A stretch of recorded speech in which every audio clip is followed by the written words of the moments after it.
एक और क्वेश्चन पूछूंगा इसी जी में जी जी पूछिए। कि जब कभी भी आपको एंग्जाइटी होती है हाँ हाँ।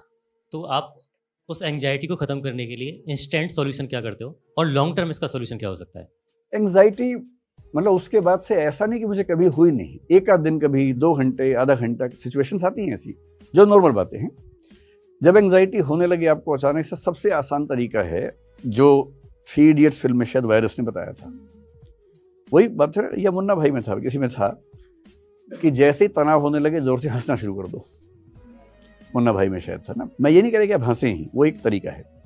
बेसिक बात है कि जिस चीज से देखिए एंग्जाइटी में क्या होता है, एंग्जाइटी का मूल लक्षण ये है कि आपकी जो थिंकिंग की स्पीड है रॉकेट जैसी हो जाती है, बहुत तेज थॉट्स आती है, रनिंग थॉट्स बोलते हैं उनको, और वो सारी रनिंग थॉट्स नेगेटिव होती हैं या अमूमन नेगेटिव होती हैं। तो नेगेटिव थॉट्स का बहुत तेज गति से आना एंग्जाइटी को रॉकेट साइंस नहीं, सिंपल सी बात, एंग्जाइटी ये होती है। ठीक, ये हम सबके साथ होता है, नॉर्मल सी बात है। अगर दिन में सप्ताह में एक आध बार हुआ तो नॉर्मल बात है, कोई तनाव की बात नहीं है। ज्यादा होने लगे तो चिंता की बात है। और जब ये एंग्जाइटी साइकोसोमेटिक बन जाती है, साइकोसोमेटिक का मतलब है साइकोलॉजिकली शुरू होके बॉडी पे असर पड़ने लगे, सोमेटिक हो जाए। जब आपको एंग्जाइटी की वजह से हाथ पैर में थोड़ी सनसनाहट होने लगे, झुंझुनाहट होने लगे, टिंगलिंग होने लगे, मतलब वाइब्रेशंस होने लगे, सिर में दर्द होने लगे, नींद नहीं आ रही, आप करवटें बदल रहे हैं लगातार, नींद आई नहीं रही आपको, ये अब केवल मामला मन का नहीं है, अब ये मन का असर शरीर पे होने लगा है, ये साइकोसोमेटिक मामला बन गया है, ये रिस्की बात है। और अगर ये 2 सप्ताह लगातार चल गया तो ये डिप्रेशन हो जाएगा। उसके बाद डिप्रेशन की परिभाषा है कि कम से कम 2 सप्ताह की वो अवस्था हो और आप हेल्पलेसनेस, पर्पसलेसनेस, वर्थलेसनेस ये सब महसूस करें कि जीवन का सार नहीं है, मेरे आसपास कोई नहीं है, मैं अकेला हूँ, निराश हूँ, अवसाद में हूँ, हताशा में हूँ, निरर्थक हो गया हूँ। अगर ये सब फीलिंग्स लगातार सस्टेन करें तो आप डिप्रेशन में चले जाते हैं, जो कि बहुत बुरी अवस्था होती है।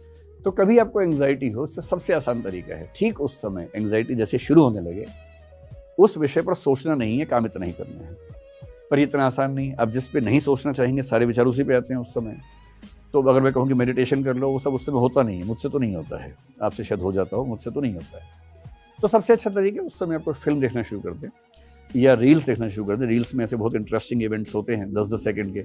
मैंने पहली बार अभी इंस्टाग्राम 4-5 दिन पहले या 10 दिन पहले ही डाउनलोड किया, तो एक दिन गलती से रील चल पड़ी, तो मुझे लगा बड़ा सही चीज़ है ये तो अब मैं दिन में 2-4 बार 5-5 मिनट रील्स देख लेता हूँ। उसमें बहुत जोकर टाइप के लोग भी होते हैं, बड़ी हंसी आती है, हंसी मजाक भी, कभी डांस देख लिया, कभी कुछ देख लिया, लेकिन कुल मिला के मन लग जाता है। तो अगर आप रील्स रात दिन देख रहे हैं तो दिक्कत है, लेकिन 1 घंटे में 1 मिनट रील देख के अगर आपका मन बहल जाता है तो क्या बुराई है। तो जब भी ऐसा एंग्जाइटी जैसा हो, कुछ तुरंत दिमाग बदलिए, कोई गेम खेल लीजिए।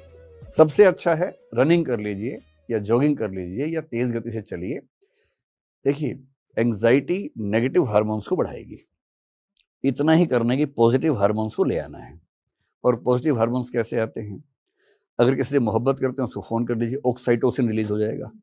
ऑक्साइटोसिन क्या है, लव हार्मोन है, उससे आप अच्छा फील करते हैं। या आप ऐसा कीजिए, थोड़ा तेज चलिए, भागिए, तो एंडोर्फिन्स रिलीज हो जाएंगे। एंडोर्फिन्स का मतलब है कि एक हैप्पी फीलिंग आती है एक्सरसाइज करने के बाद, डिप्रेशन टिक ही नहीं सकता उसके सामने।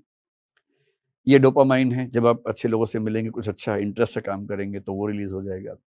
ये सेरोटोनिन बेसिकली एक हार्मोन है जो आपके मूड बैलेंसिंग करता है। ये 4 हार्मोन चाहिए, इनमें से जो सबसे आसान लगे उस समय। अकेले हैं, रनिंग, चलना शुरू कर दीजिए। किसी ऐसे व्यक्ति के साथ जिससे प्रेम करते हैं उसके साथ थोड़ा बैठ जाइए, अच्छा हार्मोन आया तो वो शांत हो जाएगा। इतना ही खेल है बस, और कोई ज्यादा